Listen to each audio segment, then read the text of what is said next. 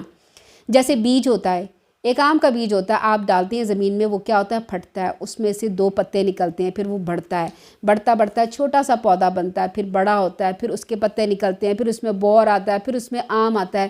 تو اللہ تعالیٰ نے بیج کو پیدا کر کے چھوڑ نہیں دیا، اس کی پرورش کی ہے۔ اسی طرح بچہ ہوتا ہے، اس کی پرورش کی جاتی ہے، بچہ ہوتا ہے، پیدا ہوتا ہے، کمزور ہوتا ہے، دودھ پیتا ہے، پھر وہ بڑا ہوتا ہے، پھر وہ کھیلتا کودتا ہے، پھر وہ اور جوان ہوتا ہے، پھر آخرکار بڑھاپا آتا ہے، پھر موت آ جاتی ہے اسے۔ تو رب کیا ہے کہ ہر ایک کی اس کے ماحول کے لحاظ سے اس کی پرورش کی جاتی ہے۔ جیسے پانی میں مچھلیوں کی جاتی ہے، پانی میں رہنے والے جانوروں کی، پھر ہواؤں کے رہنے والے جانوروں کی جاتی ہے، انسانوں کی کیسے کی جاتی ہے۔ ہر ایک کی اس کی ماحول کے لحاظ سے پرورش کرتا ہے اور ہر ایک کو اس کے ماحول کے مطابق اس کی ضروریات فراہم کرتا ہے۔